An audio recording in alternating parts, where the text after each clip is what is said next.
Hello, this is Carrie with Cookbook Divas. It is Amazon Prime Day. We are very delighted. Happy Prime Day. We are very delighted to be here bringing you cookbook deals on Amazon. Be sure to go to the address below if you want to get the deals. Otherwise, you're welcome to just watch and not shop. It's up to you. We are waiting for our friends over on Amazon to join us in the chat. I'm going to look for comments from my YouTube friends. So I wanted to start off with the first item on my carousel is the Logitech Brio camera that I'm using to film this video. Because people ask, it is the Logitech Brio 4K, and I did have to upgrade my laptop and upgrade my desktop to be able to run in 4K. Right now I'm streaming in 720, which is what Amazon does, but when we do YouTube videos, we do 4K so that you can see the cookbooks more clearly. Welcome, welcome, glad to have you here. We're going to look through a whole bunch of cookbooks today. Couple minutes per cookbook. We're not going to spend a lot of time chatting about who the author is. You know, you can look it up. We want to give you a sneak peek. The Parks and Recreation cookbook is fairly new, and I want to make sure it's still out, or it's not out yet. Or did it come out? Parks and Recreation cookbook. Whoops, I typed reaction. Recreation cookbook. Okay, it is Amazon Prime Day. Everybody's here looking for deals. Okay, come out June 28. Good job. Okay, this is adorable. Jen Fujikawa often does pop culture cookbooks. This is her newest one, Parks and Recreation, the official cookbook. Not only do you get behind the scenes pictures of the actors, you get some food recipes that are actually delicious. I haven't cooked any of them, but vegan, gluten-free classic waffles, Gurgich's eggs, bacon, and toast recipe, 4-horse meals of the egg porcalypse. So this is funny. This would be a great gift for your friend that loves Park and Recreations. It's currently just $11.99 on Amazon. Fruit smoothie, triple-decker pancake breakfast pizza. Well, I'm kind of hungry. That sounds pretty good right about now. Jerry's breakfast burrito. So do you guys watch Parks and Recreation? Paunch Burgers double bacon grenade deluxe. Stu's stew. Distraction waffles. And long ass rice. I don't know the story behind that one, but they tell you the story in the paragraph. They tell you that it's easy, vegan, gluten-free, prep time 20 minutes, makes 8 servings, cooking time 5 minutes. That is right up my alley. Love it. I'm going to start a message over on Amazon. Hi, happy Prime Day. Don't forget to click follow. Okay, happy Prime Day. Woohoo! And I sent it, I think. Yes, I did. Oh, I show up as anonymous on my own live stream. We had better fix that. Amazon is having some glitches today because millions of people are watching live streams. Hi, let me try it again. Happy Prime Day. I don't want someone to walk in and not be able to chat with me. And then we'll finish looking through this cookbook, and we're looking through about 35 cookbooks today in the next hour. And then there we go. Then my boyfriend is bringing me some lunch from Taco Time. Councilman Jam's frozen margaritas. And I'm going to adjust my lighting looks good when I'm not holding a book up. My poor camera is like, what do I do? Vegetable loaf cake. My aunt actually makes something similar to this, and it looks and sounds disgusting, but it tastes so good. Oh my gosh, it's so good. Calzones. Not calzones. So let me flip through and see if we have, sausage quilts. That looks pretty funny. Let me know where you're watching from. Drop me a note in the comments. Sexy charred salad. Dessert calzones sounds good to me. I would eat that. I just saw this actor in something recently. What did I see him in? Oh, it's the new show called Loot with Maya Rudolph and this guy. Okay, that's right. Mac and cheese pizza. Not sure about that. Mac and cheese pizza. Okay. Galentine's Day. Whipped cream mousse. Uteruses before Deuteruses cafe mocha. Oh dear. A friendship frittata. And Donna's mimosas. That sounds good right about now, but no drinking while I live stream. Wine and cheese club cheese ball. You know, cheese balls are very 70s, but they're delicious, and they became ubiquitous for a reason. They're really good, and they're easy to make, and they feel fancy. Nutri-Yums. So that is your sneak preview of the very clever, whimsical Parks and Recreation, the official cookbook. Next up, 25% off today, the official Disney Parks cookbook. I have to find where I have it. I hid it somewhere. Where did you go, Disney Parks? Uh-oh. I know I have it. I'm looking for it. I see it. No. Oh my gosh, I might have to... There it is. Phew, that scared me, because I'm so looking forward to looking through this one with you. Delicious Disney Walt Disney World recipes and stories from the most magical place on earth. I got a little confused because we did a Disney Parks cookbook look through recently, but it was different than this one. Okay. Delicious Disney Walt Disney World recipes and stories. Most magical place on earth. It was in honor of the 50th anniversary of Walt Disney World. It's by Disney Editions, and it came out in 2021.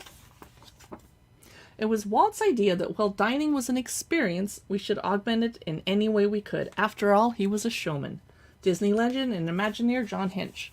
So the chapters are Gone But Not Forgotten, Favorites from Yesteryear. Chapter 2, Never Left the Menu because they are that good. Chapter 3, Eating and Imagination. Theming food and restaurants. That'll be interesting. Chapter 4, Rumbly and Your Tumblies. For when you're hungry but don't know what you want to eat. Chapter 5, Tiaras and Crowns, Fine and Fancy Dining. Chapter 6, In and Out of This World, From the Globe and the Galaxy. Chapter 7, Be Our Guests, Accommodations and Sustainability. Chapter 8, Drink Me, Cocktails and Mocktails. Chapter 9, Happily Ever After, Sweet Endings and Desserts. Introduction, Once Upon a Time. Okay, Cookbook Divas, here we go. Gone But Not Forgotten, Favorites from Yesteryear, such as, I'm not sure. Oh, we're getting some pictures from the animation. Good. Au gratin potatoes. They say that the Empress Lily riverboat, moored on the shores of what is now Disney Springs, was named for Walt's wife Lillian, who was affectionately known as Lily. On May 1, 1977, Lily attended the dedication of the 3-restaurant attraction with 5 of her and Walt's grandchildren. At the time, the vessel's Empress Room was the most elegant dining experience at Walt Disney World. It closed in April 1995 and now is the home to paddlefish.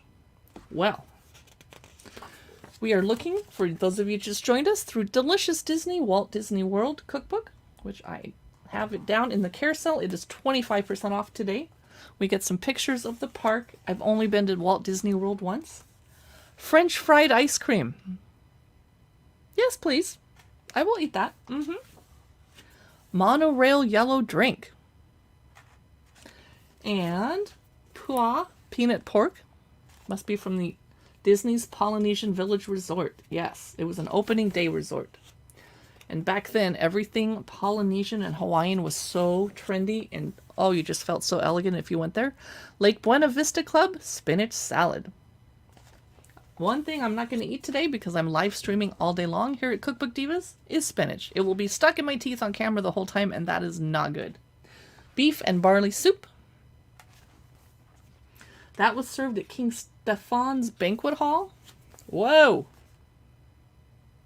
That doesn't exist anymore. Wow, that's fancy.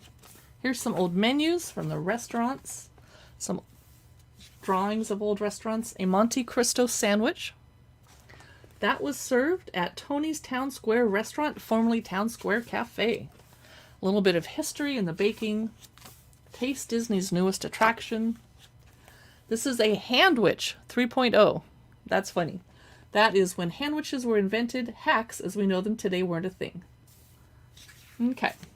Chapter 2, Never Left the Menu because they're that good. Here's a map of what Walt Disney World used to look like.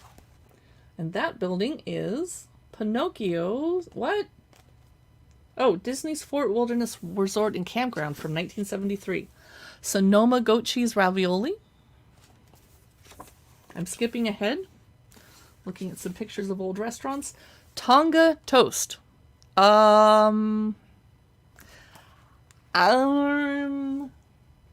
Okay, eggs, milk, cinnamon, sugar, coconut milk, strawberries. Okay, it's not as gross as I thought. I thought it was something with meat. Okay, Tonga toast.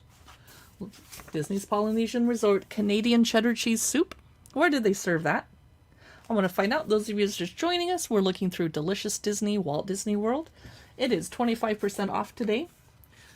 They served Canadian cheddar cheese soup at the Le Cellier Steakhouse, which opened October 1, 1982 as a buffet before transitioning to fine dining restaurant that we know today.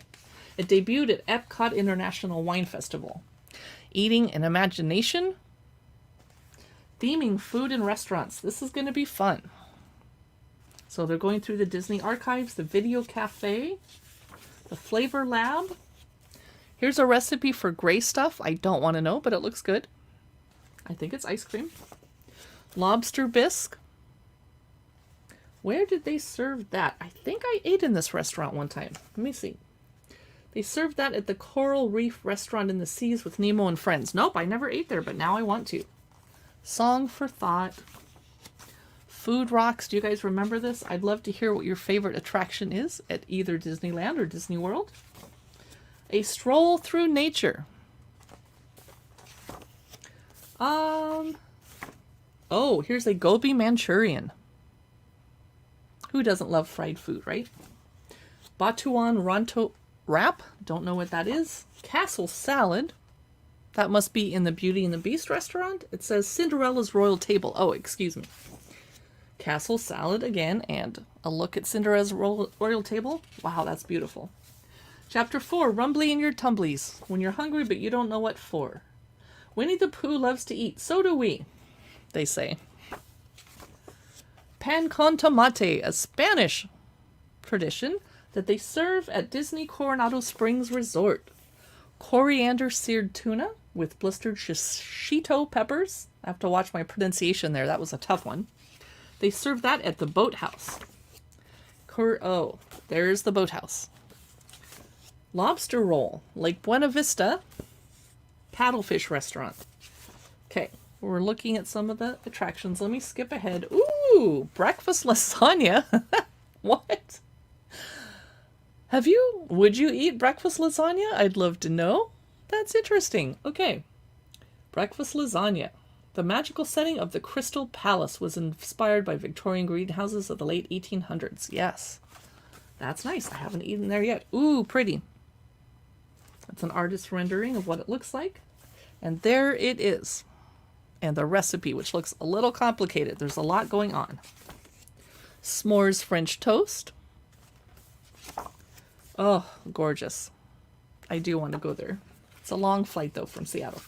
And I'd love to hear where you're watching from in the comments below. Pan-seared sustainable golden tilefish. Going to jump ahead and find a really good one. Oh, Les Chefs de France. That must be Epcot, I'm guessing. Oh, we're getting spacey. I'm not sure what's happening. Puerco in salsa verde. And they serve it, at the Mexico Pavilion at Epcot San Angel restaurant. Spinach fettuccine. Chapter 7, Be Our Guests, Accommodations and Sustainability. Here's gluten-friendly beignets. Nice. I know a lot of people that are gluten-free nowadays. Meatloaf. Frozen pineapple treat inspired by Dole Whip. Yes. Dole Whip is a trademarked term. Poisonless Dart. Pepper's Ghost. From the Haunted Mansion. The T16 Skyhopper. And Chapter 9, Happily Ever After. Sweet endings and desserts. This is going to be fun to look through. I'd love to hear where you're watching from. Drop me a note in the comments. I am in roasting Seattle, Washington. Look at that beautiful Boardwalk Bakery. Tiramisu. Plant-based lavender donuts for the vegans and vegetarians. Pumpkin creme brulee. Crema Catalana. That is served in Toledo Tapas Steak and Seafood Restaurant.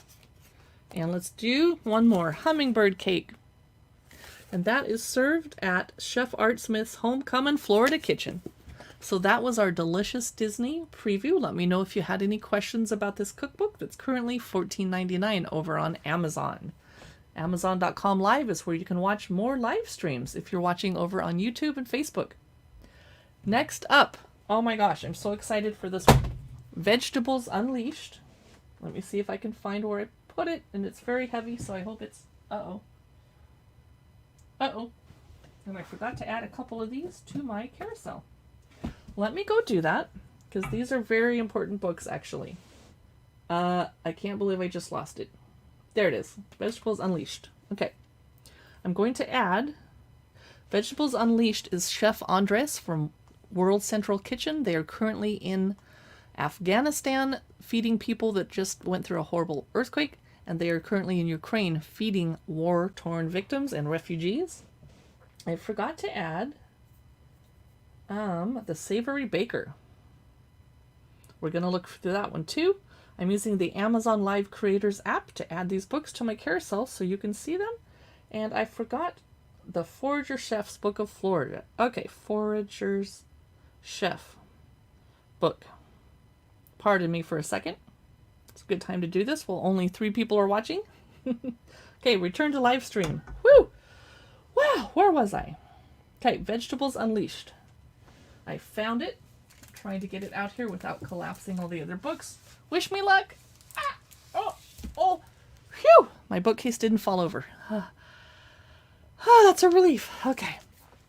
This is Jose Andres, who started World Central Kitchen, which is doing remarkable things. I donate money to them every month when I can because they're feeding so many people. And in under situations where they're cooking over live fire, they barely have drinkable water. Wow. This is Vegetables Unleashed, a cookbook. It is full of amazing things. It came out in 2019. Matt Golding also wrote it. They dedicated it to Anthony Bourdain. So here's the chapters. Intro, what I believe, the way I cook, getting dirty, spring, summer, fall, winter, sides and sauces. Pretty straightforward. Let's take a peek.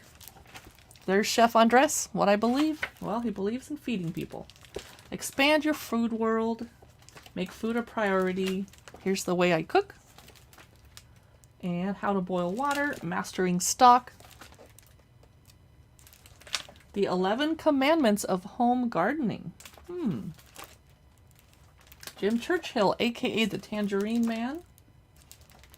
The Green Lantern, asparagus rice, and honeydew syrup. Vitamina de aguacate, an avocado milkshake. Would you eat an avocado milkshake? I'm not sure I would, but okay. Fennel bouillabaisse. Frozen pea soup. I would make that, and then I get protein, because us vegetarians have to worry about that. I'm going to jump back into my live stream and try and fix it. Okay. Recipes from Andalusia, Spain. Beautiful photography. This is Austin Grill Corn Soup. That looks amazing. I'm guessing there's some bacon in there. Actually, no, I'm shocked, but you could add some if you wanted that flavor. Cucumber shaved ice. That would be refreshing. I could go for some of that right now, seriously. Sofrito. Tomato tartare. Watermelon and watermelon radish salad. Sancocho Puerto Rican. Yo, wow. Sorry if I massacre any of the names. Drunken apples. Brussels sprouts Ophelia. I don't know how to say this name. Trinxat? Trinxat? I don't know. Cauliflower a la Romana with caper mayonnaise. That sounds really good. I love cauliflower. Cabbage rolls with mushroom duxelles. So there's lots of vegetarian options in this vegetable cooking book. Vegetable couscous. Ooh, corn. Salad. I don't really need salad recipes in a cookbook. Salt air margaritas. Now you're talking. How good does that look? Ooh. Braised leeks with sauteed mushrooms. Tortilla. Whoa. That's a lot. Green curry with kabocha squash and spinach. Gazpacho, Mexican street style fruit salad. That's beautiful. That would look so nice in summer, which it is right now, dying of the heat. And then his last chapter is sides, sauces, dips, and dressings with romesco, garlic confit, and then he writes about his restaurants. So that was your cookbook preview of Vegetables Unleashed. Let me know if you had any questions about this book. It is currently 51% off on Amazon. It is $21.99. That is a bargain for this giant, important cookbook with so many vegetable recipes. Love it. And I'm dying for that cucumber shaved ice right about now. Oh my gosh. Let me grab some Perrier because my voice is going to have a rough time today. Next up, I did a cookbook look through of this baking book recently. It was from the library, and I was blown away. It had every possible thing I would ever want to bake on it. I was freaking out, like, this is amazing.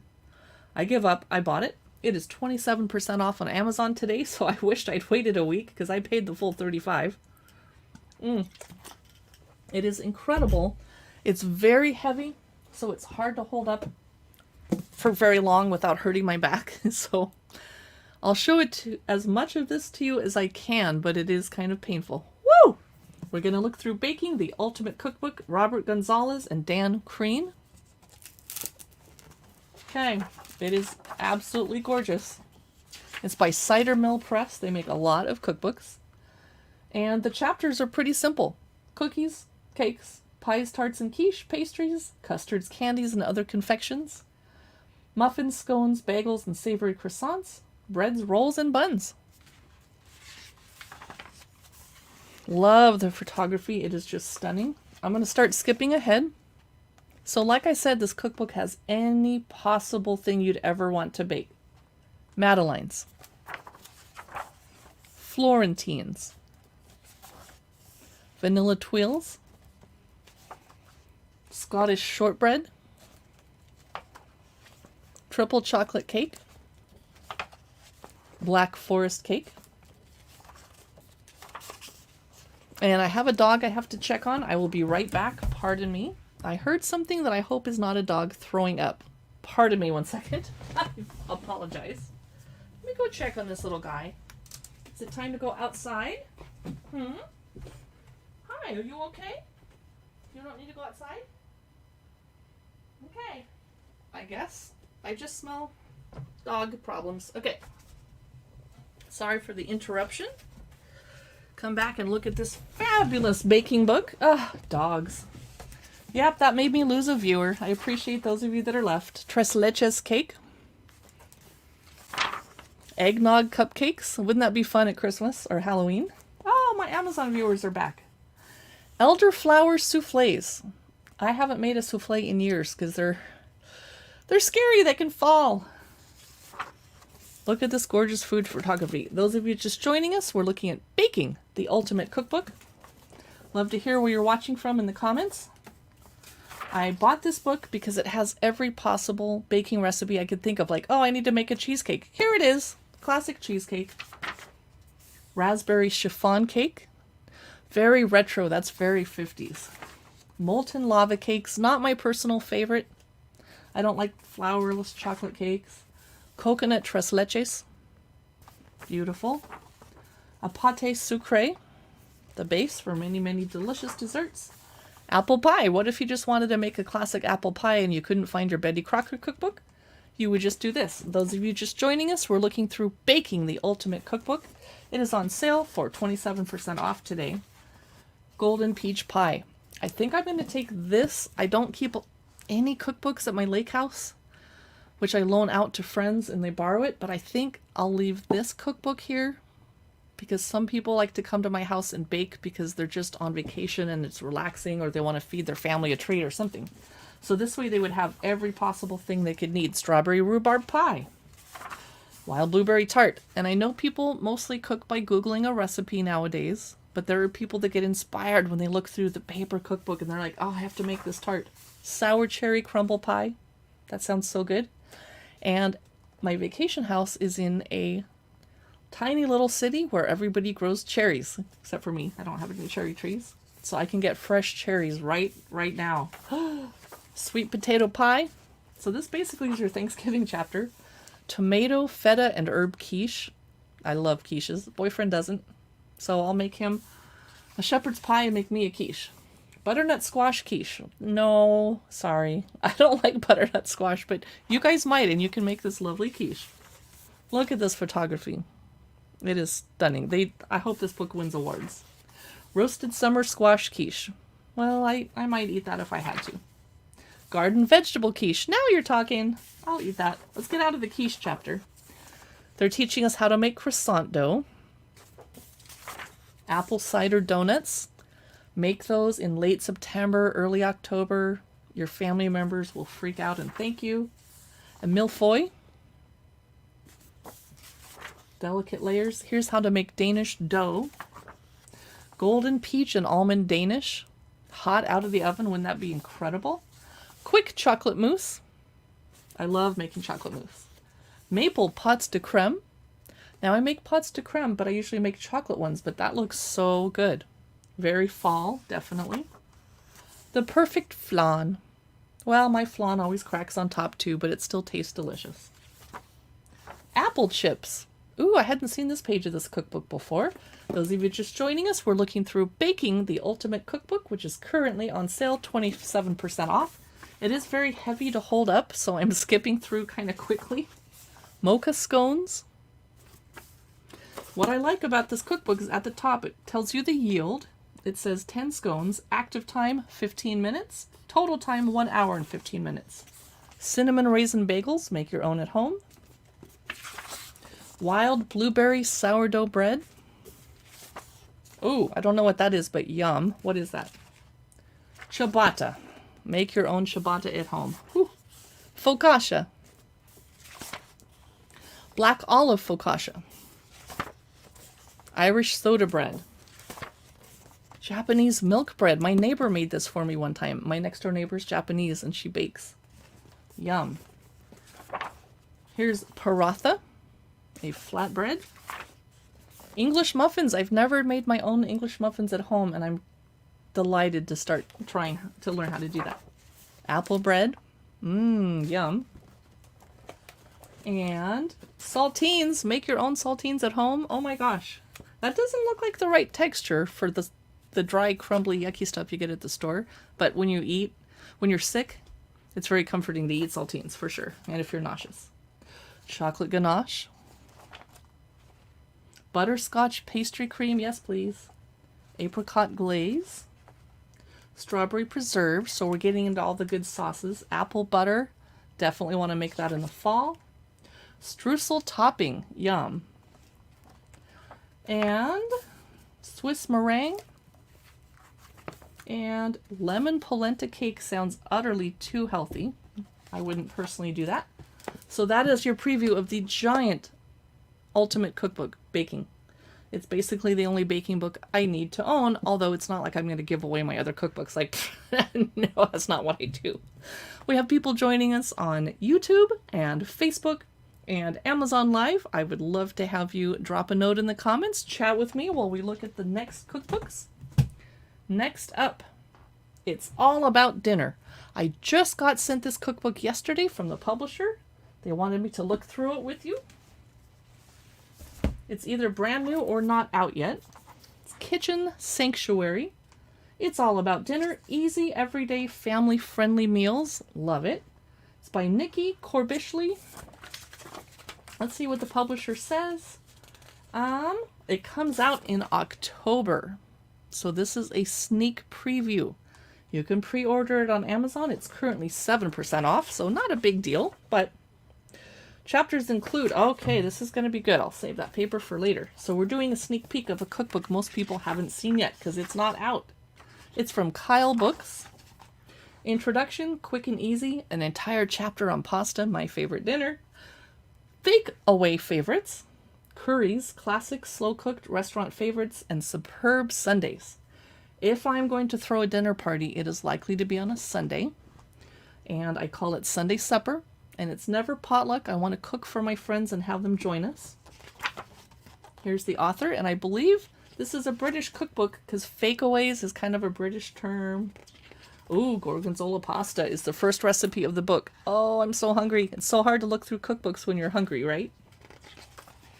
Honey garlic butter baked salmon. Look at this gorgeous photography. And it looks like the top of the book is color-coded? No. Okay. What does it say at the top? Prep time 5 minutes, cook time 15 minutes, total time 20 minutes, and it serves 4. It's kind of hard to read that little tiny font because they used a handwriting font. That was kind of tough to read. But they have a scan down here so you can scan the recipe into your phone. That's pretty cool. Eric, hello. Happy Prime Day. I'd love to hear what streamers you've been watching today. Have you been shopping? Eric, I got something funny to show you. It's not in my carousel, but I'm going to be using this a lot today. Mr. Predicto, is Eric going to go broke buying all the good deals?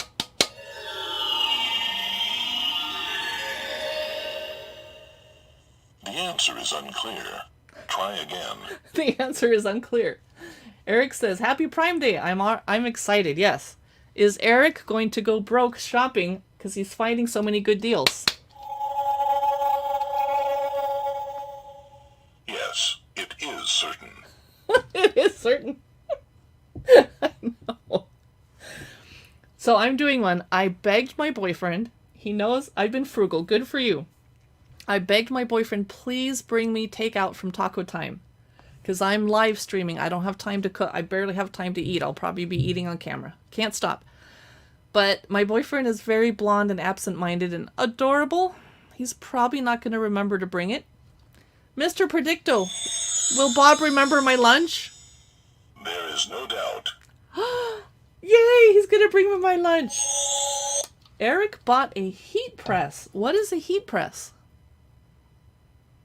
Is it for your garage or crafting, or is it, I don't know. I have to wait for you to find out. Okay, we're going to keep looking through. It's All About Dinner, which is a cookbook. I'm getting a sneak peek from the publisher who mailed it to me, hoping I would look through it on camera, which I am, because I love cookbooks.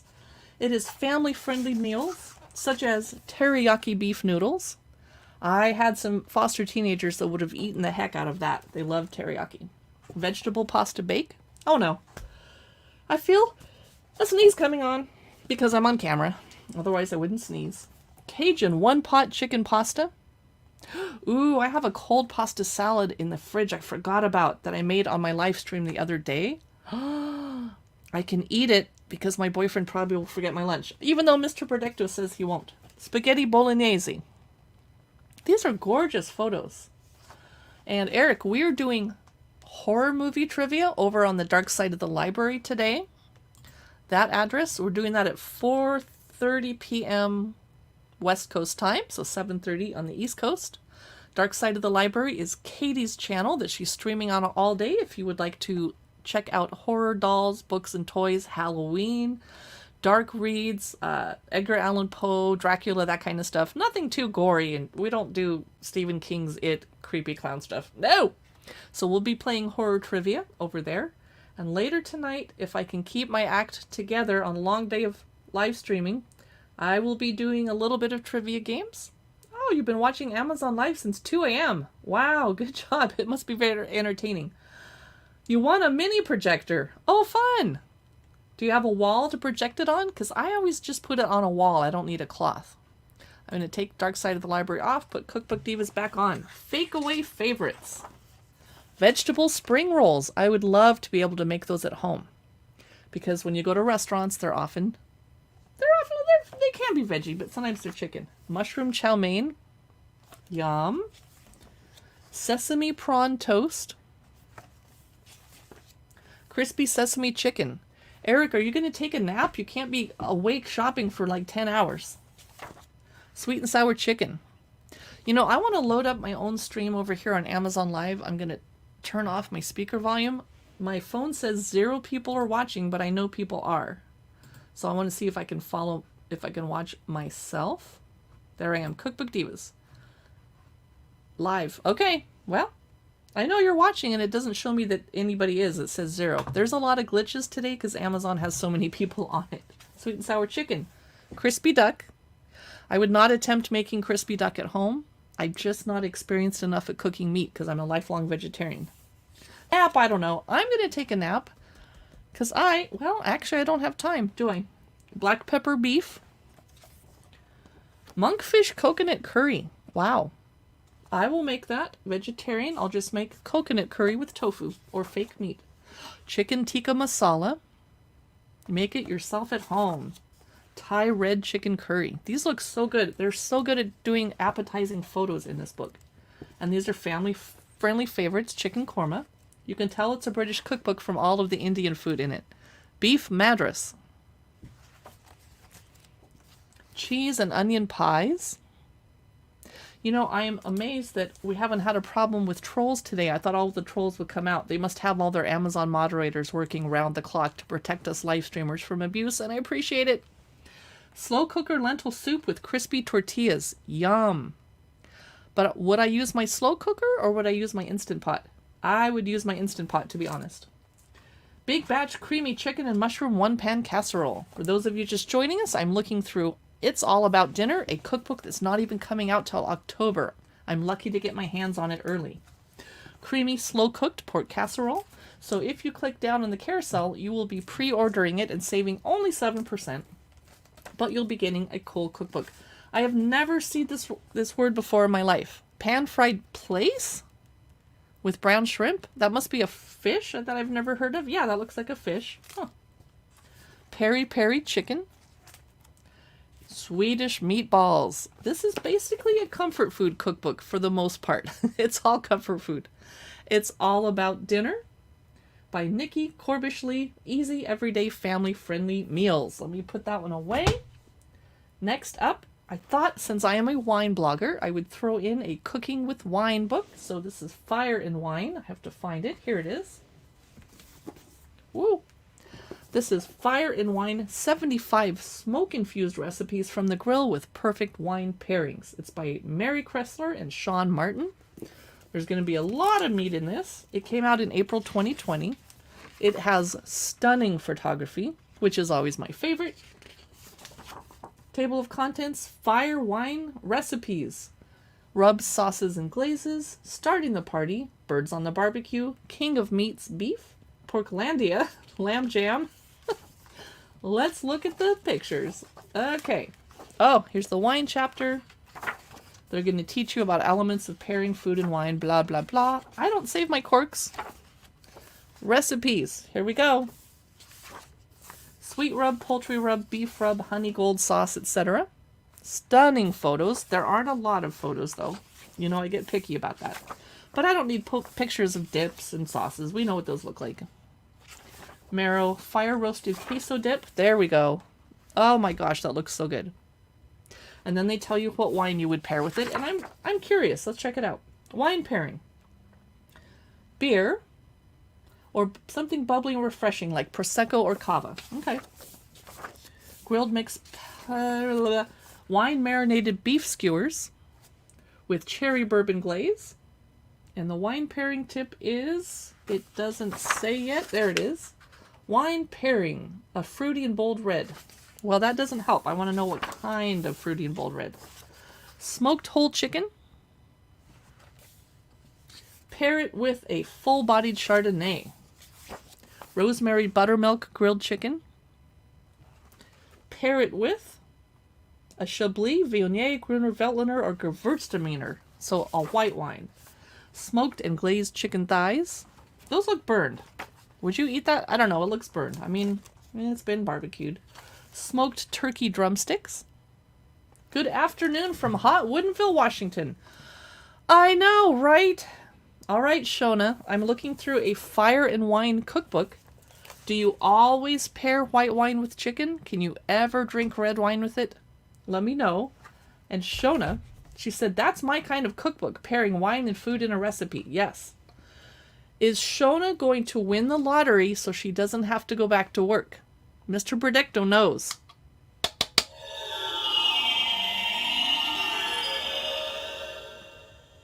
Without hesitation, yes. Woo! Oh, I love it. Yes. Yes. Eric, if you have a question to ask Mr. Predicto, let me know in the chat and I will read it for you.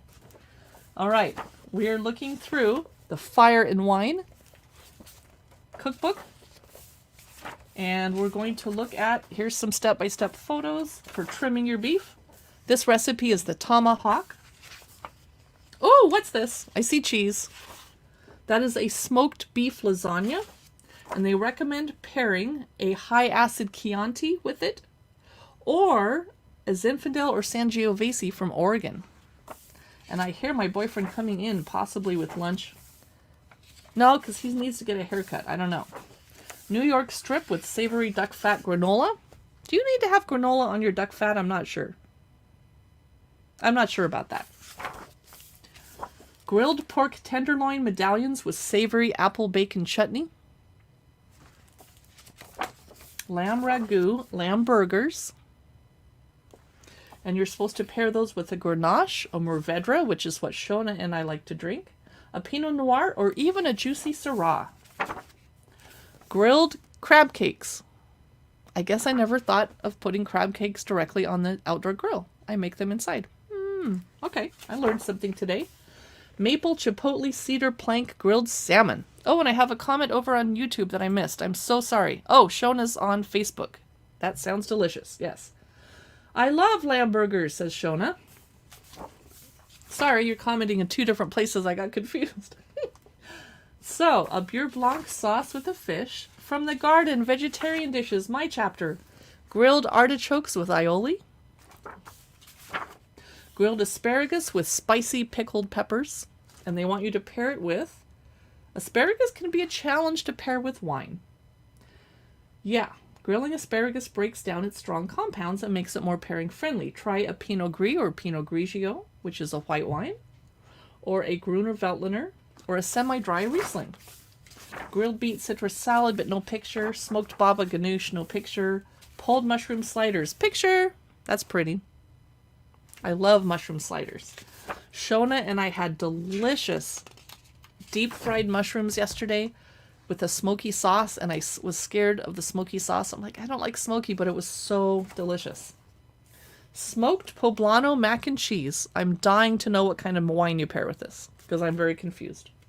I have to turn to the next page to find out, I think. No? Hey, they don't tell me. Uh-oh. They do not mention. Huh. Okay, well, smoked pumpkin risotto. As a vegetarian, I end up eating a lot of risotto at restaurants because restaurants don't always know what to do with vegetarians besides a veggie burger, which I'm not going to eat at a fancy restaurant. So I eat a lot of risotto. So I don't cook it at home because I get enough of it. So that was Fire and Wine. It is currently $24.95 on Amazon. Next up, we have a beautiful, beautiful American cake book. I love this book. It is 40% off. It's only $14.99. I like to keep this open on my countertop in a cookbook stand at Christmas time or fall too. It's by Anne Byrne, a cake expert. Oh my gosh. From colonial gingerbread to classic layer, the stories and recipes behind more than 125 of our best-loved cakes. So it's not just a cookbook, it's like a food history lesson. And I'm so interested in vintage cooking, especially, and baking, from the 30s, 40s, 50s, and 60s. Very interesting. 70s I can do without. It was a weird time. I lived through it. I'm over it. Nah. But this is American Cake, and you'll learn a lot about vintage food history. It came out in 2016. It's had a couple editions. Rodale is the publisher. We're going to jump in. History of cake in America. We're talking about the ingredients. Here we go. New Orleans king cake. You got to put a plastic baby in it. 17th century cheesecake. Very different from our cheesecake today. And they talk about the history of the food here and then give us the instructions here and the ingredients. And then a little tip on the side, the creamy texture of the cheesecake. And then next recipe is Moravian sugar cake. That's unusual. I don't think I've ever eaten one or been served it. Classic pound cake and the history of such. I'm going to start flipping ahead. Oh, that's beautiful. I can't skip it. Woo! This is Harriet Horry's water cake. I'm going to have to go back later when I'm not on camera and read who Harriet Pinckney Horry of South Carolina. Wow. A water cake. This is Francis Tavern carrot tea cake. No, thank you. I don't need a carrot cake. Not my favorite. We're in the 1800s to 1869. New cakes and new directions. This is a cowboy cake. That's fascinating. Wow. And a Boston cream pie. Famous, famous pie. And Sarah Polk's Hickory Nut Cake. So notice that every recipe does have a photo. Granny Kellett's Jam Cake. So somebody who worked on this book went through all the old receipts, as they used to call them. We'd say recipes. And all the old historical books to find all these. Coconut Layer Cake. A classic. And Robert E. Lee Cake. I see some citrus on top. Strawberry Shortcake and the beautiful photo of it. So I'm going to start skipping farther ahead, but there's so much interesting scripture cake. American Chocolate Cake is Born. Big history lesson. An entire page on it. 1, 2, 3, 4 cake. I'm not sure what that's about. Louisiana Syrup Cake. And Grandma's Mincemeat Cake with Caramel Icing. Wait, what is mincemeat? Better not have actual meat in it. I love how my nose is never itchy till I'm on camera. Appalachian Apple Stack Cake. That is gorgeous. Lots and lots of layers. For those of you just joining us, we are looking through American Cake by Anne Byrne. It's not just a cookbook, it's a history lesson on food history. I find it so fascinating. Here is a gorgeous pineapple upside down cake. I'm looking forward to reading about how they got pineapples in early America for one thing, and who invented this and why is it upside down. La Fonda Pudding Cake, never heard of that. Oh, what's this pretty cake? Ooh, we have to see what this is. Brown Derby Grapefruit Cake. Oh, the famous restaurant. Brooklyn Blackout Cake. Well, they have a lot of blackouts there. Orange Chiffon Cake. Ooh, I haven't had one of those in too long. They call this the Wacky Cake, and they tell us why. The power of cooking schools and home demonstration agents. German Chocolate Cake. Red Velvet Cake. Here they're sharing pictures on 2 of them.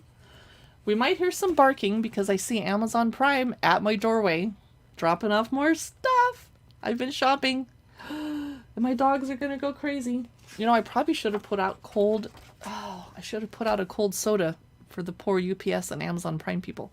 This is Pink Champagne Cake. This is what I should have made Shona for her birthday.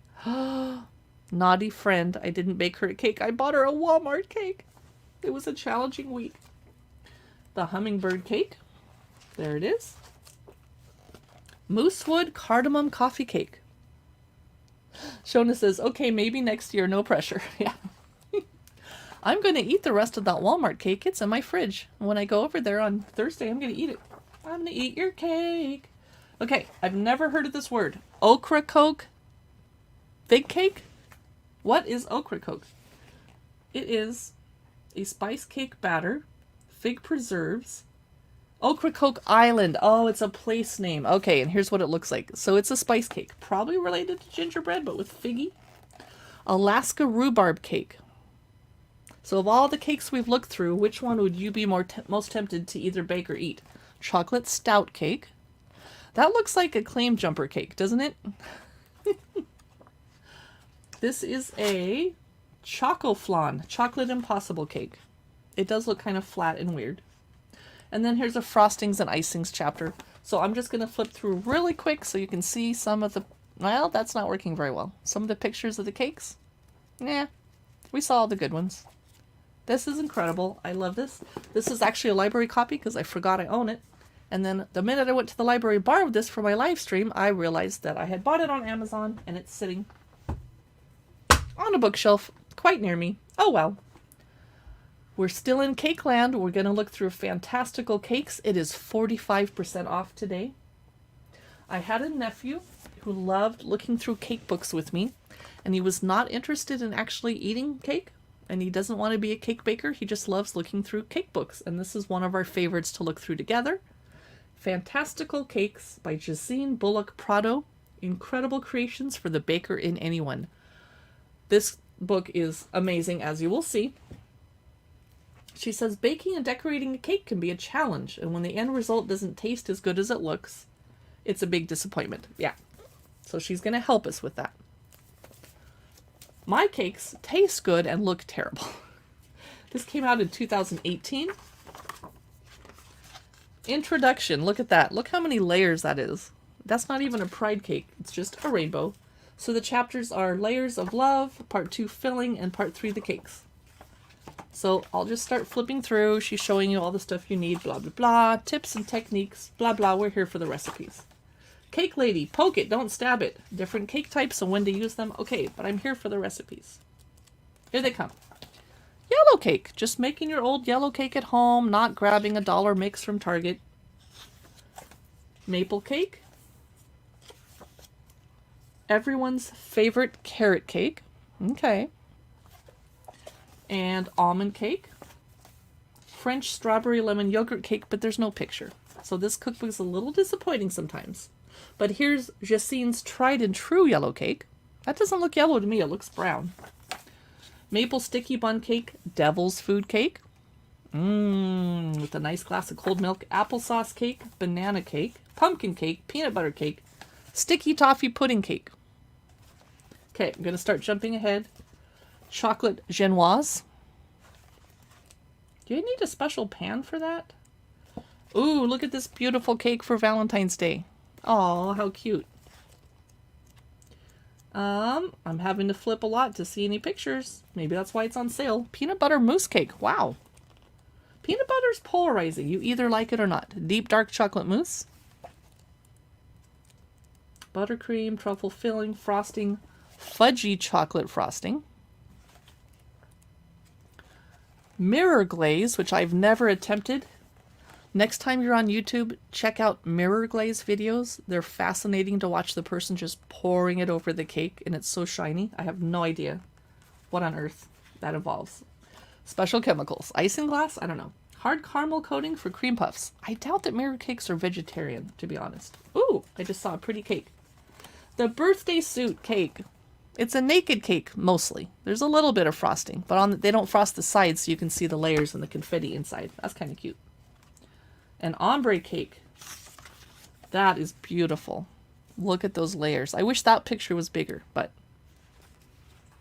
Cake lady, don't leave it crummy. Here's a banana caramel cake that they made look like a banana. Oh, somebody at the library had a piece of toilet paper to use as a bookmark. People, please don't do that to your library books. I wish I could say that was a piece of Kleenex. No, it was toilet paper. Well, hope it was clean. Ah, library people. This is a cherry blossom cake. And, oh, a heaven and hell cake. Wow. Jeez, it's a little violent. A beehive cake. Look how cute that is. Aw. A coconut snowball cake. That's majestic. Imagine walking into a dinner party buffet and seeing that on the buffet. Wow. I wouldn't want to cut into that. I'd be like, no, it's a masterpiece. Double barrel wedding cake. And sweet and simple. A semi-naked cake with caramel topping, and she put a hummingbird on there. That is above my skill level. I cannot even do that. We're about to finish up with a sticky bun layer cake. That was Fantastical Cakes. I'm a little disappointed. I wanted more pictures of each. Like, there wasn't a picture of every single cake. I think there should be. But you can't beat 45% off deal on a beautiful cake book. Fantastical Cakes. Next up. Oh, I'm such a fan of this cookbook. Fast Feasts. I just bought it recently. Gotta find where I put it. Where is it? Is it over here? I'm looking for it. It's probably on the very bottom. Yes, here we go. Love, love, love, love, love this. It's by John Gregory Smith, one of my very top 5 favorite cookbook authors. He does a lot of Middle Eastern and Mediterranean foods, my 2 favorite cuisines. This is Fast Feasts. Quick, easy recipes with a Middle Eastern twist. And a lot of these are convertible to vegetarian for me. Colorful, colorful. His books are awesome. Fast Feasts. Here we go. The chapters are Everyday Easy, Easy Entertaining, Comfort Food, Low and Slow, Working from Home Lunches, and Desserts. Okay, I'm going to skip ahead of all the stuff, blah, blah, blah. I need to see pictures. The Ultimate Fish Finger Sarni. I don't know what a sarni is. Is that a sandwich? Is it a double sandwich? Afghan Chicken Curry. Gorgeous photography in his books. Oh my gosh. Creamy chicken pasta. Beautiful. Pork chops and butter bean mash. Oh, Romani Mason, I missed your comments. I'm so sorry. Hello. I forgot to look over at my Facebook. I'm looking over here at Amazon. Those of you just joining us, Fast Feasts by John Gregory Smith. You made a cake with soda, says Kamani Mason on YouTube. Oh, wow. I bet it bubbled up and made it really light and fluffy, right? Veggie Shakshouka. I love shakshuka, but at restaurants it is too spicy for my wimpy Caucasian mouth.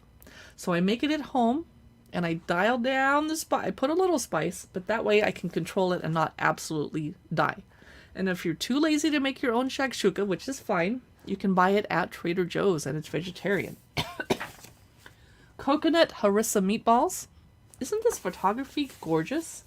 A salmon tray bake with pea and feta mash. Whenever I see the word tray bake instead of sheet pan, I know it's a British or UK cookbook because they say tray bake. Creamy harissa gnocchi. I personally don't make gnocchi very often because it's a lot of work and then it ends up just being kind of a ball of goo in your mouth. It's not my favorite, but I love pasta. Prawns with orzo tabbouleh. That would be a fabulous summer meal or side. Charred dukkha lamb cutlets. I got to start skipping ahead because I can't show you this guy's whole book. 5 ways to dress your salad. Oh, new chapter. Cod and tahini tray bake, i.e. sheet pan. Lamb and halloumi burgers. There's another lamb burger, Shona. Squid with whipped feta. That's a little frightening. I don't know. It's probably good. Dukkha chicken schnitzel. So we're looking through Fast Feasts, a Middle Eastern cookbook. Cheesy courgette, i.e. zucchini quiche.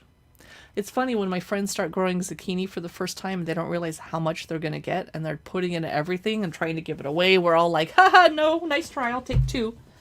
And then they start putting it in quiches and muffins and hiding it in cheesecake. Baked chicken rice, nice comfort food. That looks gorgeous.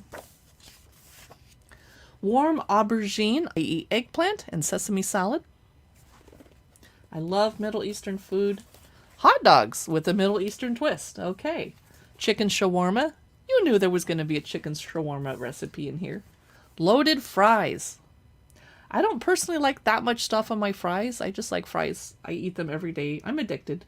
So they're loaded with cumin, allspice, tomato puree, a red onion, the juice of 1 entire lemon, mozzarella, coriander or cilantro leaves, red chili, sea salt, and sriracha sauce optional. Ooh, that's a nope. Frying pan pizzas 4 ways. Persian baked eggs, different than shakshuka. Roasted veggie burritos. Next chapter, Lebanese chicken tray bake. What are the spices in that one? Potatoes, chicken thighs, peanut oil, paprika, coriander, cilantro, red chili, garlic, juice of a lemon, olive oil, sea salt. They use a lot of lemons. Yum. Lamb tacos. Mountain pork stew. That would be good to come home to after skiing or shoveling snow. It would just be comfort food. Turkish meatloaf. Baked feta pasta. Yum. I never take the extra step and bake my pasta. I cook it, drain it, throw the sauce on it, stir it, throw it in, and put the thing on top. But baking it, good idea. Kidney bean korma. That's a good way to use up all the cans of kidney beans that we all started hoarding during the pandemic. I have not been using enough of my beans, but I eat beans every day. I eat a lot of white beans, like cannellini, garbanzo, saffron, and preserved lemon baked risotto. I have preserved lemons in the house, and I wasn't sure what I was going to do with them. Lemon and olive chicken tagine. 5 ways with roast vegetables. Working from home lunches. Look at this colorful papers. I love this cookbook. We're looking through Fast Feasts by John Gregory Smith. It's down below in the carousel. It is only 8% off today. It's not a lightning deal. That's okay. Hummus bowls. Preserved lemon pesto and halloumi salad. Prawn, fennel, and pomegranate salad. Green goddess veggie salad. Oh, colorful. Okay, we've been waiting for this. The dessert chapter. Woohoo! Okay. Salted toffee ice cream sandwiches. Pineapple with lime sour cream and ginger snaps. Lemon curd cheesecake. Ferrero Rocher ice cream. Wow, brand name ice cream. Peanut butter chocolate truffles, super easy to make. Raspberry and rose water baked oats, too healthy. There you go, chocolate and tahini rocky road. Love, love, love, love this book. I'm so glad I bought it. Fast Feast. Quick, easy recipes with a Middle Eastern twist by John Gregory Smith. We're going to be looking through one more of his cookbooks today at some point. Next up, brand new cookbook. Everyone is talking about it on Cookbookstagram and Cooktube. Oh my gosh, I have to find it. It's here somewhere. Here it is. The Cook You Want to Be by Andy Baragani. Everybody is freaking out because they love this so much, and I have not looked through it. I just got it from Amazon.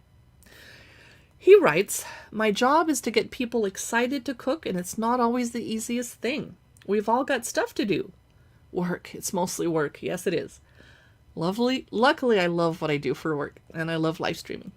The task of cooking, let's face it, isn't always the joyful garlic-scented dreamscape we want it to be." I like this guy. "But I've been doing this cooking thing for 16 years now, and in that time, I've learned a lot." So he's going to share it with us. The Cook You Want to Be. Okay. Whoa! Starts off with black paper. Hello. Better not be black and white photos. Okay, good. There's color. Andy Baragani. Photographs by Graydon Harriet. For my mom and dad. Maybe it is black and white cookbook. Okay. Contents. Introduction. Salad for days. Start or end your day with an egg. Mighty little recipes. Snacks to share. Mind your veg. Fish, I love you. Soup obsessed. Grains, pastas, cheap happiness. Meaty things and sweet spot. I like this guy's sense of humor. This is kind of unusual. I like it. Introduction. Okay.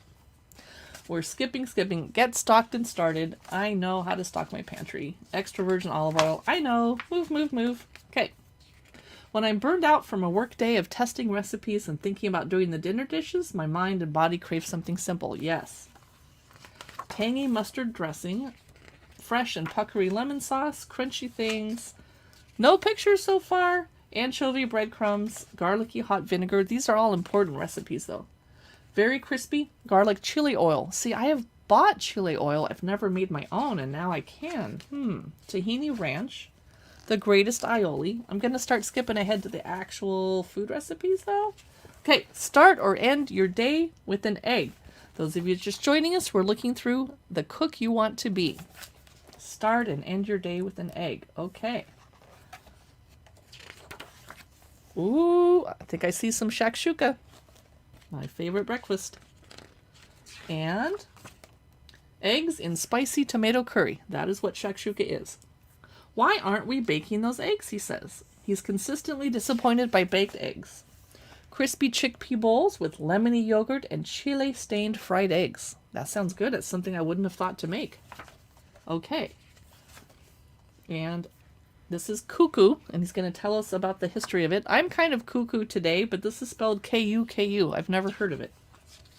I heart my salad spinner, he writes. I love his sense of humor. Okay, let's see a recipe. Salt and pepper, crispy rice with garlic fried eggs. Okay. Oh my god, I'm so hungry right now. That looks amazing. Okay, that's awesome. What else are we going to look at? Let me find a spectacular smoky eggplant dip. Pita. We know how to make pita. Salad for days chapter. I'm going to only look at one because I find salad recipes kind of boring. Pomegranate spoon salad. That looks amazing.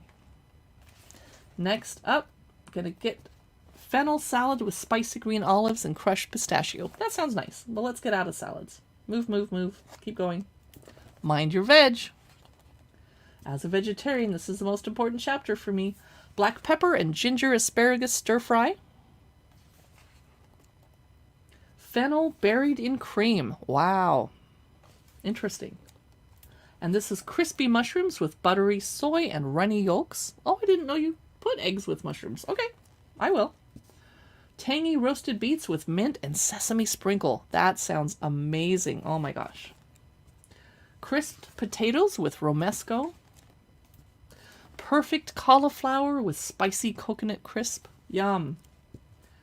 And I think we're in a pasta chapter. Oh, what is this? Whoa, look at all these rices.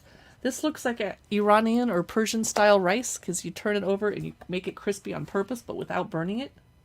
Wow. Farro with melty zucchini and sumac. Raymond Green, thank you for the follow. We're going to look through a ton of cookbooks today here at Cookbook Divas. But FYI, we also play trivia at night using my 35 different trivia decks. And we also talk about kids' toys and kids' books and summer beach reads. Thank you for the follow. So this, here's the chef eating his creation. Spicy cauliflower ragu with lemony breadcrumbs. That sounds amazing. I'm going to have to buy some lemons because every cookbook I've looked through today is like, get a bunch of lemons. Soup obsessed. I love making soup. Wait, if you're about to skim past this chapter because soups and stews seem as sexy to you as a pair of old socks, don't. He has high soup standards. Oh, I love making soup. Drinkable chicken broth. Cool beans. Hot and sour. Oh my gosh. I am so making this. Hot and sour garlic soup with shiitake and celery. Now, celery is polarizing. A lot of people do not care for, even if you take the texture and the crunch away and that it's kind of hard to eat and stringy. If you just juice it, they hate the flavor, but I love celery and luckily so does my boyfriend. Clams with crispy ham and butter beans. Salt and pepper cod with turmeric noodles. Grilled snapper with charred leek salsa verde.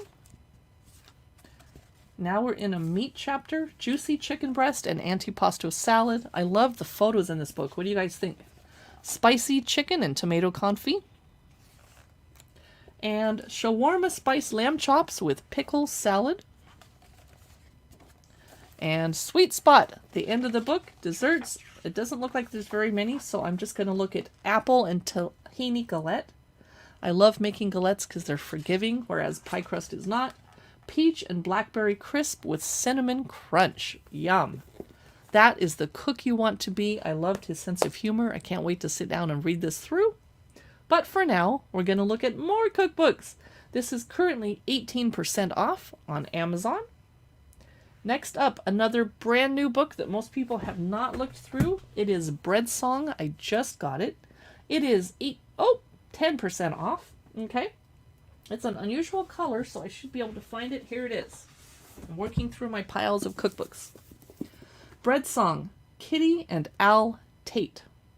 I'm going to take a second to swig some Perrier because I am thirsty from doing all this talking. Lime Perrier. Okay. How baking changed our lives. My camera's freaking out because I just bumped the desk with my elbow. Okay. I'm guessing it's a pandemic cookbook. This says Home of Wessex Mill, where we get our flour. They have a little map. Breadsong, How Baking Changed Our Lives. Bloomsbury Publishing is the publisher. The chapters are The Beginning, The First Loaf, Ferguson, Ruth the Rothko, Chop More Wood, The Milk Cart of Doom. We get into number 10, Bertha, Grass Pesto, Ula Bread, Christian and Christmas, Dodo, Man the Barricades. So it's going to be a lot of reading about their history. Ferguson. Oh, it is a book about bread and not necessarily recipes. Let me see. No, there's recipes in the back. Okay. I'm going to get to them. Bread. Okay. Phew. So this is a book and a cookbook. Miracle Overnight White Loaf. This is speaking to me. It's like they know me. I love to start something the night before and then sit down and watch Netflix and drink wine and get up in the morning and there's something amazing. Love it. Even as simple as those dumb Trader Joe's croissants that you pull out overnight and you just throw it on a tray and then in the morning you preheat the oven, throw them in, and you have fresh chocolate croissants. Oh my gosh. Beautiful photos of their different breads. Overnight focaccia. Yes, I could start it in the evening. It can rise and do its thing, and I can bake it in the morning. I love this idea. However, it is hot in Seattle, and I am not turning my oven on. Tanya Vav is here. Hi, Tanya from New York City. Are you doing okay in the heat? Do you have air conditioning? My friends in New York, I have a friend in Queens and a friend in Brooklyn, and they're like, And they have air conditioning, but they of course live on like the top floor of a 5-story building or 4-story building, so they're miserable. I said, go to the movies. Just spend, what are your movies cost in New York City? Around here, they used to be $14, but then coronavirus made not so many people go, so they're about $12. Go to the library. Go cool off. Overnight focaccia. So Tanya, we're looking through Breadsong, and I was surprised because I didn't look through this before. The first half of the book is them talking about their bread journey and their restaurant and their bakery, whatever, and how they learned to bake bread. So I was like, where's the recipes? And then I turned to the recipe section. Whew. I love the idea of overnight focaccia. Challah, which I've never made. This is biga bread. I've never heard of that. I'm going to learn a lot from this book. I am not a bread baker. I mean, I'll bake it, but it's not my specialty. Soda bread. See, I only make that around St. Patrick's Day, and then I don't make it anymore. Guinness soda bread. Now you're talking. I'm loving the vintage photography in this book. It's a brand new book that came out recently. It is 10% off here on Amazon. Pita breads. Now, I've told the story before, and Tanya has heard it. I have a problem. Partly, I need to follow the directions in the baking. Baking is a science. Cooking is an art. So when I'm cooking a recipe and go, no, I'm not going to put olives, I'm going to put something else instead, or I change the measurements, it's fine. I get away with it. But when I'm baking and I'm like, no, I don't want to do that, I'm going to do this, I ruin the, when will I learn? So for some reason, when I try to make pita bread nice and flat, I get something that resembles dinner rolls, puffy. And then I try to make dinner rolls or Parker House rolls that are big and fluffy, and I end up with something flat like pita bread. I'm like, what am I doing wrong? So, breadsticks. Baguettes. I actually am good at making baguettes. I have a special baguette baker. Mine doesn't look like this. It helps it aerate, and then I throw the water in for the steam. I do all that. Bialys. Now, this is something you eat a lot of in New York City, right? I'm guessing. I don't know how to say this. Fatayers? I need to look that up. Bagels. When you have a nice bagel shop close by, though, are you going to really make them yourself? I'm not. Okay, a whole section on sourdough bread. Journey of a Starter in 7 days with cute little illustrations. Black and white photos I'm not a fan of. Our ultimate sourdough bread. They have it framed. I like that. For those of you just joining us, we're looking through Breadsong. It is 10% off on Amazon today. Step-by-step photos. Oh, look at this oatmeal bread. Whoa. Sourdough focaccia. Yes, please. I'm going to start skipping ahead because we have many other cookbooks to get through. Sourdough burger buns. Knackerbröd. What? Knackerbröd? It's Scandinavian. It's Swedish. Yes. Here's some people that work at the bakery. Sweet dough. Now you're talking. Shoshana! Oh, hello. Welcome to Prime Day. I'm glad to have you here too. Thanks for joining us on Amazon Live. When you guys chat, it helps the algorithm show my stream to more people that love cookbooks, so thank you for chatting. We're looking through Breadsong. We're about done. Next up is going to be Tea at the Palace, which I think you've looked through before with me. Fika buns. And semlor. And bechamel ham and sausage breakfast buns. Wouldn't it be nice if someone would wake up early and bake that for you? And you could eat it in bed? I'm having a fantasy now. Oh, saffron corgi butter butts. Okay, there's a sense of humor here. End of the week pull apart bread. Yes. Cheese straws. There's another corgi. Custard tarts. And croissants. I'm never going to make croissants. It's so much work. Escargots, but they're baked. That's so cute. This is really clever. It's not exactly what I expected, but I like it. It's by Kitty and Al Tate. It is Breadsong. Next up, Tea at the Palace. This is a nice gift book if you have an auntie or grandmother that loves tea and you're not sure what to get her and she likes a cookbook. It is a cookbook by Carolyn Robb, who is the former personal chef to the Prince and Princess of Wales. And it has a gorgeous photograph. It has 50 recipes. It's a small, it fits right in my hand. Look at this gorgeous photo. I've never felt the need to eat green cake before. unless as a joke on St. Patrick's Day. But when I see these ombre pastel layers, I'm like, I want to eat this cake so much. So we have people joining us on Facebook, YouTube, and Amazon Live. The party is over at Amazon Live. It's where it's at because it is Prime Day. And we have been prepping for Prime Day 4 weeks. Buckingham Palace. What did she bake there? Summer garden parties. Okay, let's get to the recipes. Tangerine and passion fruit melting moments. Look at this gorgeous photography. I am dying right now because it's so pretty. And I want to have a tea party. And if it wasn't so blazing hot in Seattle, I was planning to take a laptop and my Logitech Brio camera outside in my backyard with a 200-foot extension to plug directly into the router and have an outdoor tea party on my live stream. But I think I would die of the heat and melt my laptop. Some other day. Strawberry bunting cake from the front cover. Let me know what your favorites are and let me know where you're watching from. I know that Tanya is from New York City, and I just had a brain fart. I can't remember where Shoshana is from. I'm sorry. We've talked about it so many times. Is it Texas? Glazed apple and pecan cake. That would be so good in the fall. I am a person who loves summer, but I also celebrate every season in its own time. But when it gets really hot in summer, I start looking forward to fall a lot. But we just barely started summer. It was raining in Seattle till late June and cloudy and yucky. So I don't want to I want the clouds to come back. But these are gingerbread Bakewell tartlets. The British people invented this Bakewell thing and they always talk about it. Kensington Palace.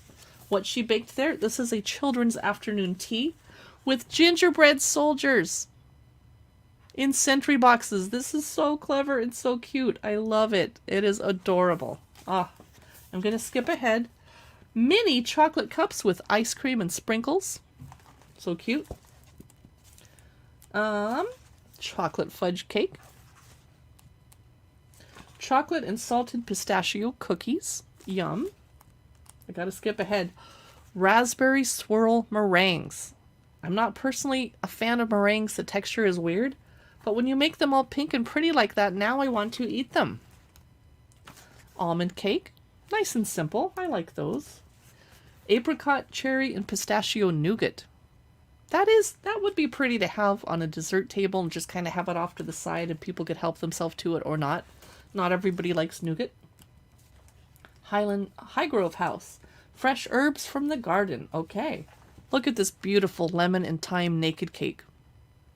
If it was really moist, then you don't need the frosting. And it's kind of pretty that way. It looks very natural. Kind of like Fairyland. Garden herb pesto palmiers. Kind of boring. Glazed ginger shortbread. I love shortbread. Caramel apple turnovers. That's nice with the drizzled caramel on top. Churchill's fruit cake. Potted salmon. Okay, a savory bake to go with your tea in case you have that sinking feeling which caused tea time to be invented. Scotch pancakes. I don't know what makes them Scotch, and I'm Scottish, so I should know. Sugar, baking powder, salt, milk, vanilla extract, vegetable oil, butter, and jam, cake flour. Oh well, okay. Look at these adorable mini vanilla cakes. Cute. They're buttermilk loaves. And they have ginger. And I'm going to look for one more. How about this beautiful lemon elderflower cake? That is gorgeous. Shoshana says, I'm finding such great deals on cookbooks. I know, right? And they did, this is 42% off for one thing. They did send us live streamers a little bit of advance notice, like a day, to go through and look for deals. But I would have to find the deal and then go get the cookbook from the library or from my bookshelf of 3,000 cookbooks. And I'm like, I'm just going to go with what I want to talk about today. So they're not all going to have deals, unfortunately. But the Little Women cookbook is 38% off. It's only $12.46 today, and I am a huge fan of this adorable cookbook. I am a Little Women fan. This would be a great gift if you have a young lady that loves Little Women and likes cooking. You could surprise her with this cookbook. It is novel takes on classic recipes from Meg, Jo, Beth, Amy, and friends. by Jenny Bergstrom and Miko Osada. Well, we'll just start flipping through because it's a little bit wordy at the beginning. Here's chapter 1, which is Meg. And this is an omelet for mother. And ice cream made by lovely Peg. And they talk a lot about the food history of Boston at the time that the book was set and written. Remarkably plummy wedding cake. Of course, Meg does get married. Spoiler alert, I'm sure you've read Little Women. 3 Hebes lemonade. Domestic experiences from the Dovecote. So you're learning a lot about food history. Mathematical mutton curry. Frugal bread pudding and hash. Bread pudding. Currant jelly. So not a lot of photos, by the way. But it's really charming. Summer squash, string beans, a la mode beef. Now we're in Joe's chapter. Isn't Jo everybody's favorite heroine from Little Women? So Jo is making lobster salad as she did in the books. Plenty of potatoes, boiled asparagus, roast beef for great appetites, one of the few food pictures in the book. Stewed onions to eat with a relish, dried peach pie, and that's what they would have had in winter, right? In Boston in the 1800s, you're not eating fresh peaches in winter. You're eating dried peaches or canned peaches, put up peaches. Chapter 3, Beth. R.I.P.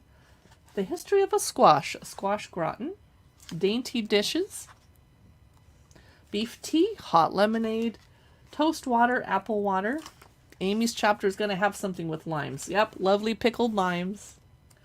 Yep, elegant raspberry ice cream, French chocolate, ooh, Christmas ball supper in Nice with Amy and Lori. Salmon with Montpellier butter. A Charlotte Russe. Remember the name of that? That was a clothing store in the 1980s and 90s. I couldn't afford to shop there, but I would drool in the windows. Blancmange for sore throats. Christmas supper from Mr. Lawrence. Cake, French bonbons, a jolly picnic lunch. Kale cannon. So not a lot of food photos, but it's really fun to actually read through and read it like it's a book because you learn a lot about the history and the food that was served back then. So that's the Little Women cookbook. It is only $12.46 today, 38% off. Thank you, Amazon. I don't know how much Vibrant Food is because you're buying it from a third-party seller because it's a little bit of an older cookbook. Where did I put it? Ah, here it is, right in front of me. It is a gorgeous book that I wanted to show you a little sneak peek at today. Vibrant Food by Kimberly Hasselbrink. And we are cooking with fresh ingredients and making it look beautiful on the plate as we do. It is by 10 Speed Press in Berkeley, celebrating the ingredients, recipes, and colors of each season. So spring, the soft colors of spring. Spring greens, allium, spring roots, rhubarb flowers. Summer, the bold colors of summer. Berries, stone fruits, summer greens and herbs, summer squash, tomatoes, and peppers. And then we move into fall, the colors of fall, the rich colors of fall. We'll learn about grapes, figs, tree fruits, persimmons, sturdy fall greens, winter squash, winter roots, Dungeness crab, and citrus. So introduction, I love purple broccoli. Those of you just joining us, we're looking through Vibrant Food. And we're going to just flip through. This is seasonal eating, and my neighbor's gardeners just showed up. If you can hear the lawnmower and it's annoying, let me know, because I might have to end my live stream until they're gone. Then I'll take a lunch break. I'm kind of nervous because I have about 20 more cookbooks to go through. Fresh chickpeas on toast. Pasta with nettle pesto and blistered snap peas. Baked eggs with polenta and ramps. Could somebody let me know if the gardeners are too noisy? Is it too annoying? I do have my Blue Yeti microphone shielded a little bit. It's pointed just right at my face, and it has this little box around it. But if the lawnmower is really obnoxious, I'm going to have to end my stream. Oh boy. Okay. Roast chicken with spring onions and salsa verde. Spring roots. Roasted potato salad with asparagus and boiled egg. You don't hear the mowers. Thank you, Shona. I'm getting a little nervous. Edamame and radish risotto. Roasted sardines with carrot fennel slaw. Here's an entire chapter on rhubarb. I don't personally care for it, but some people do. Rhubarb Compote with cacao nibs. I would use regular chocolate. I'm not a cacao fan. But better than carob. Carob is an imposter. Grilled halloumi with strawberries and herbs. And I actually have halloumi in the house right now, but I don't have strawberries. Stone fruits, recipes for them. Here's a green rice salad with nectarines and corn. That would be so amazing, like on a hot August day when you don't feel like cooking. Apricot and chicken salad with toasted cumin vinaigrette. Cherry buttermilk clafouti. My friend Alyssum, who's not watching the stream so I can talk about her, made a cherry clafouti one time. It was so delicious, and the next week I begged her for the recipe and she didn't remember making it. And to this day she's like, I never made you a clafouti. I was in your house eating the most delicious food ever and you don't remember making it for me? It's so good. She's so funny. Sandwiches. A Pim's cup. Oh, summer squash. I'm not a big fall squash fan, but I do like summer squash. And look at this. Sweet corn and squash fritters with avocado crema. Why don't we have this on restaurant menus near me? I would love to eat this at a restaurant. But no, now I have a recipe and I can make it at home for myself. Yay! Tomatoes, an entire chapter on them. Yum. You know, we are not growing tomatoes this year because we're driving back and forth between our vacation home and our regular home. And our regular home doesn't have a very functional kitchen. It's being demolished and rebuilt, blah, blah, blah. So we didn't grow any tomatoes, but look at this smoky red pepper soup with pumpkin seeds and feta. It looks so good. I really miss having tomatoes on my porch to go pick. Grapes. Wild rice salad with rainbow, chard, and grapes. Concord grape and mint sorbet. This is a recipe I've never seen in any other cookbook. I love it. I think that's really cool. Those of you just joining us, we're looking through Vibrant Food. I don't know the price on this one because it's from a third-party seller. Apple sage walnut bread. Oh, my nose only ever itches on camera. Sorry. Mulled white wine. Quince cocktail sounds amazing. Persimmons. Autumn breakfast bowl. I don't think to use persimmons very often. A wild mushrooms and greens frittata. Broiled salmon with caramelized onions and mustard greens. Winter squash. The deep colors of winter. I bet there's going to be some beets. Ah, I was right. I love beets. I know they're polarizing. This is a sweet potato and 3-bean chili. Great for vegetarians, but you could add meat to it. Root vegetable gratin. Red beet risotto. Roasted beets with chimichurri. Roasted cauliflower with olives, currants, and tahini dressing. Baby kale Caesar salad. Curried winter slaw. Crab cakes with poached eggs. Grapefruit parfait with rose water. Oh, and I think that's enough looking through Vibrant Food. Next up, I had to grab a Greek cookbook because I haven't looked through many of them lately. This is Orexy, Feasting at the Modern Greek Table by Theo A. Michaels. I am hungry for lunch and this is going to torture me, but I'm going to look through it with you because I care about you guys. It is 15% off today. It's by Ryland Peters and Small, a top cookbook publisher. They make the best cookbooks. The contents: eat like a Greek, yogurt and pita, mezza, sea, land, sun, fire, sundowners. Is a sundowner a cocktail? I'm thinking it is. Woo! So here's the introduction. They're teaching us to make flatbread. And here is the mezza chapter. Just take a moment and pretend that we're all there on vacation. That would be nice. Okay. They're teaching us what mezza is. It's little plates, little bites. This is sea bream and watermelon ceviche. And salt baked beetroot or beets with wild garlic. Rainbow tomato salad. That's gorgeous. It's making me want to run to the store and get some heirloom tomatoes. Salad for the Soul, Kolifa. So this seems to be a pretty healthy cookbook, as Greek food usually is, if you don't just eat spanakopita and feta all day long. Seared goat's cheese with hazelnuts and honey. Yum. Yellow split pea dip with toasted spice. A bunch of different dip recipes, perfect for mezza. Spinach and feta balls with watermelon. Oh, wow. Courgette or zucchini and feta fritters. Yum. Vegetable tempura. Love that concept. Red pepper and feta salsa. Yum. Orexi means appetite in Greek. Oh, nice. Thank you, Tanya. I didn't know that. Filled crispy phyllo rolls. Yum. What are they filled with? Lamb and pork. Or in my case, tofu. Cauliflower with tahini. Yum. Sultry aubergines. This is an awesome cookbook. Grandmother's meatballs. Yaya's keftedes. Did I say that right? Sauteed chicken livers with sherry. No, I don't know anyone that likes liver. Here's the sea chapter. Oh, beautiful. Seafood pasta with ouzo. Fisherman's soup. Slow cooked squid. Now I'm going to jump ahead to another chapter because we have a lot of things to do. But I want to show you the smoky red mullet stew. Okay, jumping. Land. Beautiful photography in this book. Lamb sirloin with a cumin crust.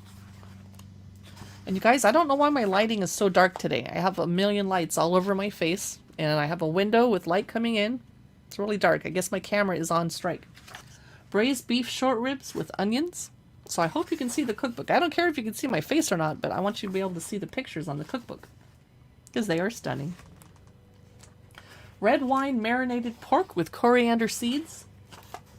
Creamy chicken risotto with crispy crackling. Halfway pasticcio. 10 cloves garlic lemon chicken. That is a classic Greek dish right there. Now we're in the sun chapter. What are they going to show us?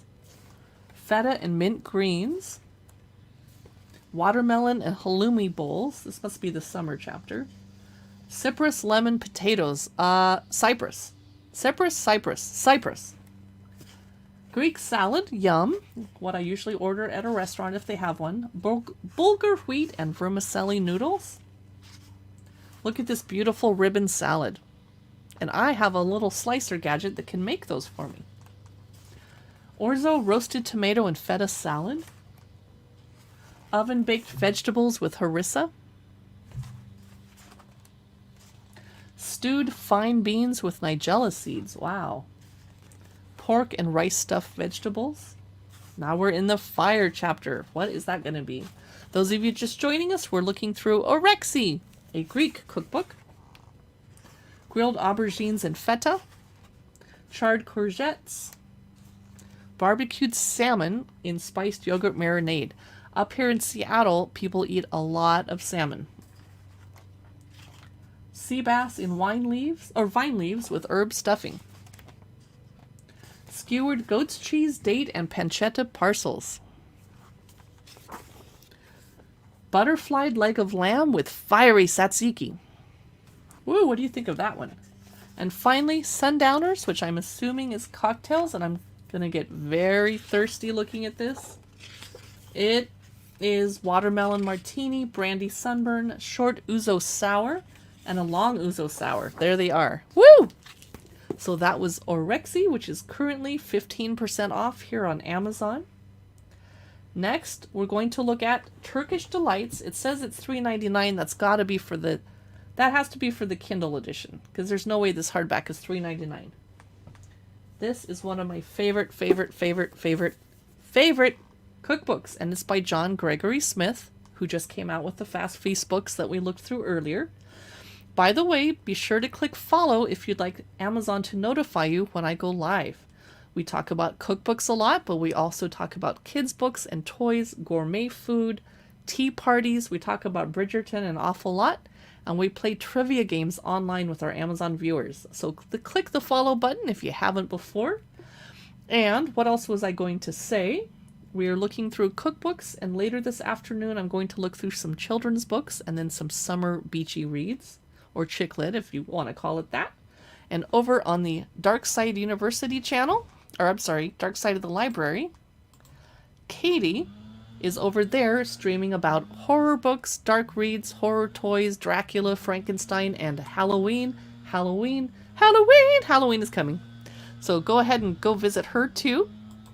And I'm going to switch back to my banner. Turkish Delights, stunning regional recipes from the Bosphorus to the Black Sea. John Gregory Smith is an amazing cookbook author. I have all of his books. And Kyle Books is the publisher. So, I remember what I wanted to say. If you have missed any of my live streams today and wanted to see them, you can go back to this address here and watch them. You won't be able to chat with me because they're not live, but you can chat with me right now. Yay! So the chapters are breakfast, meze, pide and kofta, kebabs, salads, meat, seafood, vegetarian, and desserts. So your basic, yeah. The regions, the Black Sea, Central Anatolia, Southeastern Anatolia, East Anatolia, Marmara, Aegean, and Mediterranean. And here's the essential ingredients. John Gregory Smith uses so many lemons in his recipes. Nothing wrong with that, but I do have to laugh. I'm like, okay. Let me get back to the comments. We have people watching on Amazon Live, YouTube, and Facebook. Be sure to drop me a note in the comments. Here is the breakfast chapter. A traditional Turkish breakfast is the biggest meal of the day. Black Sea pancake, first recipe of the book. Lima beans with sucuk. That looks good. That looks better than I expected. Baked eggs with spinach, Turkish-style French toast, but no pictures. Poached eggs, yogurt, and avocado. No pictures, but there's a nice picture of a grandma. And there's a nice travel photo to make us all swoon and wish that we were there right now. Not that we're not having fun on Amazon Live Prime Day, but we could be at this beach. Ah! Okay. Tahine pekmez toast. But what's the beverage? I don't know. Pomegranate jam. That would be something fun to make. Now we're in the meze chapter. We're looking through Turkish Delights by John Gregory Smith. He says, for me, meze is truly Turkish. And here's a chili salad. Tabbouleh, basil tabbouleh. Here's an alakati borek, or some type of a dumpling, pastry style. Looks so good. Eggplant salad. Red pepper dip. I'm going to start skipping ahead because I can't show you the whole book. Here he is with his lemons again. Geez, John Gregory Smith. Pide and kofta. Classic Turkish street foods. Okay, this will be good. Black Sea pide. Made with butter, with lamb. And here's a pastrami and egg pide. And here's a chicken artichoke and olive pide. And I would make that and just omit the chicken, and now it's vegetarian. Eggplant and lamb kofta. Sea bass kofta with smoked pepper sauce. The photography is beautiful. Cheesy beef kofta. Let's skip ahead. Oh, look at these beautiful dishes. This is a Kurdan kebabs. Gorgeous presentation. Pomegranate beef skewers. Salads chapter. I'm going to skip... Oh, I was going to skip that one, but this looks really good. Orange and celeriac salad. Okay, I'm coughing. Because some of these cookbooks are dusty. Not this one, though. Whew. It's one of my favorites. I get it out a lot. Rice, kale, chile, and pomegranate salad. But I find salads boring in cookbooks. Ooh, that's pretty. Let's keep going. Meat chapter. I know you guys were waiting for this. Charred sumac and oregano chicken wings. Let me know if I'm going too fast, or you want me to pause on a picture, or you want me to go back and revisit part of the cookbook. Chicken and orzo soup. This is a Kanya chicken sandwich. That's interesting. Open-faced. Here's chicken stuffed with spinach and cheese. Ottoman lamb shank stew. I'm surprised to have... I shouldn't be so surprised there's so many tomatoes. Eggplant dolma. That looks amazing. Black olive encrusted pulled lamb. scallops, baked sea bass with Rocky, whatever Rocky is, salt baked sea bream, herby zucchini fritters. I think we just jumped into the vegetarian chapter. Kale, spinach, pomegranates, and walnuts. Kale, chickpeas, and bulgur stew. Oh, tarhana soup. That looks amazing. Blackened cauliflower. Aegean eggplant pilaf. And now here's the desserts chapter. It's a little bit short. Baklava, of course. This cookbook wouldn't be complete without that. Chocolate pudding. Hazelnut cookies. And phyllo twirls with walnut and cinnamon. That is Turkish Delights by John Gregory Smith. You can buy, I think, the Kindle version for $3.99. If that's for the hardback, I'll be shocked and say, grab it! Grab it! And that's a different cover, so I'm not sure if I got the right one in the carousel. Another book I'm freaking out. One of my very, very, very, very, very, very favorites. The Saffron Tales. This is by Yasmin Khan. It is amazing. I'm going to take another sip of my Perrier because I don't want to choke when I'm talking about this cookbook. It is amazing. Recipes from the Persian kitchen. I had Persian nannies when I was a little girl, but they didn't usually cook for us, and they wouldn't have known how because they were teenagers and they were babysitters that tolerated us. But I went to their wedding, and it was the loudest music I've ever heard at a wedding. My ears were bleeding, but it was a super fun wedding, and the food was amazing. So the chapters are breakfast, mezze and sides, salad, soups, mains, and desserts. And here's a map. Here's our beautiful author. And there she is making something with pomegranates. This is a stunning cookbook. Those of you just joining us, it's the Saffron Tales, recipes from a Persian kitchen. And I'm having to flip ahead to get to the recipes. Date and cinnamon omelet. That is a combination I never would have thought to make, and that looks incredible. She's very, very inventive. I love what she comes up with. Baked eggs with spinach and sumac, tomato and spring onion omelet, but no pictures. Scrambled eggs with feta and dill. That's something I make a lot. Or I skip the dill if I don't have it. Spiced pumpkin preserve, carrot, cardamom, and rosewater jam. We need more pictures though, but then the cookbook would be even thicker and bigger. Now we're in the mezze and sides chapter, or mezza. Mixed herb platter. Iranians, Persians, cook with many, many, many, many fresh herbs. Like just basketfuls of herbs. And they chop, chop, chop, chop, chop. Olives marinated with walnuts and pomegranates. Yum. Skipping ahead. Chicken livers with pomegranate molasses. I haven't heard from anyone today that says they like chicken liver. A mixed herb cuckoo. It looks like a quiche to me. And speaking of which, that looks like a quiche too. A green bean and caramelized onion cuckoo. I would eat the heck out of that. Herby baked falafel with a fennel and watercress salad. There she's talking about Tehran and coffee shops. There's a salad chapter. Salad Shirazi. Lots and lots of chopping. Cucumber salad with sakanja bean dressing. I've never heard of that word. Sakanja bean. Sakanja. Watermelon salad, red cabbage, beet, and date salad, very Middle Eastern. Fragrant mixed herb and flatbread salad, kind of like a panzanella, but with flatbread. Now we're in the soup chapter. I'm looking forward to this one. Legume noodle soup, onion and fenugreek soup. Interesting color, but I bet it's delicious. Hot yogurt and chickpea soup. Yum. Lots of protein in that one. Pomegranate soup. I've never had that. Okay, next chapter, mains. For example, Persian rice. It's hard to get that golden color without burning the heck out of the rice and making it look yucky. And I would know. Oh, hi. Oh, thank you. My lunch is here. Yay. I still have many cookbooks to go. I think I'm going to end my live stream, eat my lunch, and come back to do the next 20 cookbooks because there's so many. So thank you all for watching. I'll see you in about 30 minutes for the next half of the cookbooks.